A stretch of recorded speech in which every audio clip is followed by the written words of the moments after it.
Hello students, देखो इस video में लॉन्ग आंसर टाइप क्वेश्चन को डिस्कस करेंगे। Find the expressions of average current and RMS current. तो सबसे पहले देखो एवरेज करंट है। एवरेज करंट के ग्राफ है एसी का। Average current full time period के लिए 0 होगा, इसलिए हाफ टाइम पीरियड के लिए हम कैलकुलेट करेंगे। तो सबसे पहले इंस्टेंटेनियस करंट का जो एक्सप्रेशन है I is equal to I naught sine omega t है, where I नॉट जो है पीक वैल्यू ऑफ करंट है, that is maximum value of current है, यानी करंट का मैक्सिमम वैल्यू है। अब एवरेज करंट फाइंड आउट करेंगे तो बाय इंटीग्रेशन मेथड ही पॉसिबल है। तो देखो सिंपल है, integration of I d t divided by integration of d t under limits है 0 to t by two, 0 to t by two. अब आई का वैल्यू जब पुट करोगे तो आई नॉट जो पीक वैल्यू ऑफ करंट है constant होगा, वो कांस्टेंट आउटसाइड लिखा जाएगा, राइट। अब नीचे जो है dt है तो इसका इंटीग्रेशन हो जाएगा स्मॉल t, और t के प्लेस पर अपर लिमिट माइनस हो जाएगा लोअर लिमिट। यहाँ अपर लिमिट माइनस हो गया लोअर लिमिट, जीरो को रिप्लेस कर दो, हटा दो यार। तो ये अब देखो साइन ओमेगा टी है, dt है, तो साइन ओमेगा टी dt, ये जो इंटीग्रेशन वाला टर्म है इसका वैल्यू होगा cos omega t divided by होगा ओमेगा, अब माइनस साइन के साथ होगा।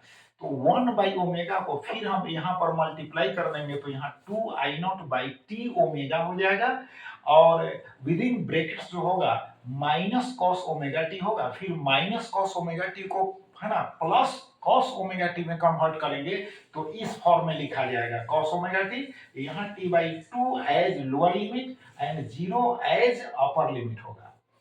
अब देखो 2 आई नॉट टी है, omega is equal to 2 pi by t है, टी टी कैंसिल हो जाएगा, 2 कैंसिल हो जाएगा, आई नॉट बाई पाई होगा। तो आई नॉट बाई पाई यहाँ लिख दिया। फिर यहाँ लिमिट जब रखेंगे यहाँ 0 टी बाई टू, तो 0 रखा, कॉस 0 डिग्री हो गया, माइनस कॉस। अब देखो ओमेगा के प्लेस पर 2 पाई बाई टी है, इनटू स्मॉल टी के प्लेस पर कैपिटल टी बाई टू है, तो 2 कैंसिल होगा, टी कैंसिल होगा, तो कॉस पाई हो जाएगा। अब देखो cos 0 डिग्री का वैल्यू कितना होता है 1 होता है, cos पाई का वैल्यू कितना होगा -1, तो माइनस इंटू माइनस प्लस हो जाएगा, तो 1 प्लस 1 इज इक्वल टू 2 होगा। तो 2 आई नॉट बाई पाई होना चाहिए, तो 2 आई नॉट, यहाँ 2 है तो I not by pi into 2 है, तो यहाँ पर मिल गया 2 I not by pi. Objective question में कभी कभी पूछ देता है इसका वैल्यू, एवरेज करंट का वैल्यू, तो किस फॉर्म में, तो यहाँ लिखे हैं इसी फॉर्म में पूछता है 0.637 आई नॉट। तो ये करेक्ट ऑप्शन एक रहेगा ऐसा, तो आप सेलेक्ट कर लीजिएगा। नेक्स्ट है आरएमएस करंट। देखो रूट मीन स्क्वायर करंट को ही हम आरएमएस करंट कहते हैं। तो सबसे पहले इंस्टेंटेनियस करंट का स्क्वायर करना है, उसके बाद एवरेज निकालना है, उसके बाद उस पर रूट ओवर का सिंबल डाल देना है, बस उसके बाद आरएमएस करंट फाइंड आउट हो जाएगा। तो देखो as we know that I is equal to I naught sine omega t हो गया, स्क्वायर कर दिए, I square is equal to I naught square sine square omega T.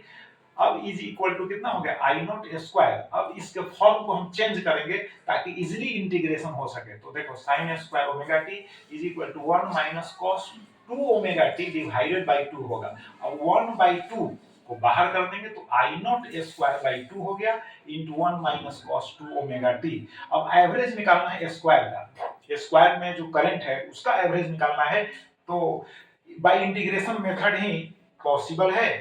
तो इंटीग्रेशन मेथड यहाँ आप देख रहे हो, देखो यहाँ पर integration of I d T, I integration of d T, और अंडर लिमिट्स है 0 टू टी, 0 टू टी। अब आई का वैल्यू पुट कर दो, तो आई का वैल्यू पुट करोगे तो उसमें जो कांस्टेंट है उसको आउटसाइड में लिखना पड़ेगा, तो I naught square by two, I naught square by two, और इसका इंटीग्रेशन कर लो यार पहले ही। तो dt का क्या होगा t होगा, लिमिट रख दोगे तो t माइनस 0 हो जाएगा, 0 को रिप्लेस करो t हो गया, है ना, 0 को हटा देंगे, रिमूव कर देंगे तो t हो गया।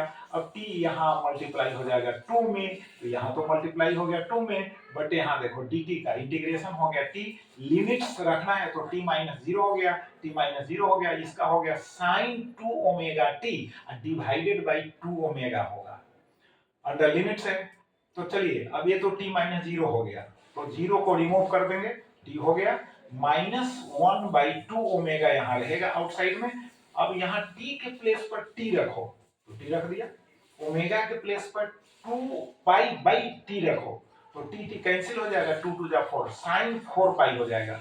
यहाँ 0 रखोगे तो यार साइन 0 डिग्री होगा। साइन 4 पाई का वैल्यू भी 0 ही होता है, साइन 0 डिग्री का वैल्यू भी 0 ही होता है। तो ये जो टर्म हो जाएगा दिस विल बी टोटली 0 हो जाएगा। अब इसको रिमूव कर दो, तो डायरेक्ट लिखो I naught square by 2t, I into left जो यहाँ है t से t जो है कैंसिल हो जाएगा, आई नॉट स्क्वायर बाई 2 होगा, तो आई नॉट स्क्वायर बाई 2 हो गया। अब आरएमएस करंट फाइनली हमको फाइंड आउट करना है, तो रूट ओवर का सिंबल डाल देंगे, तो आई नॉट का स्क्वायर हो जाएगा, आई नॉट का स्क्वायर रूट जो होगा आई नॉट होगा, और 2 का तो कंप्लीट स्क्वायर रूट निकलने वाला नहीं है, तो इसको हम इसी फॉर्म में छोड़ देंगे, रूट ओवर 2। तो हो गया I R M S is equal to I not by root 2। Similarly हम लिख सकते हैं वी आर एम एस तो वी नॉट बाई रूट 2।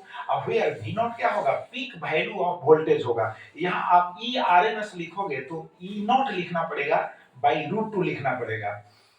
अब देखो ऑब्जेक्टिव क्वेश्चन में आरएमएस करंट के लिए इस तरह से ऑप्शन देता है 0.707 आई नॉट, एक करेक्ट ऑप्शन है, तो इस तरह से ऑप्शन में रहेगा, यह तो रहेगा ही, और 3 ऑप्शंस रॉन्ग होंगे, तो आप करेक्ट ऑप्शन को सिलेक्ट कर लीजिएगा। थैंक यू, रिवाइज कीजिए।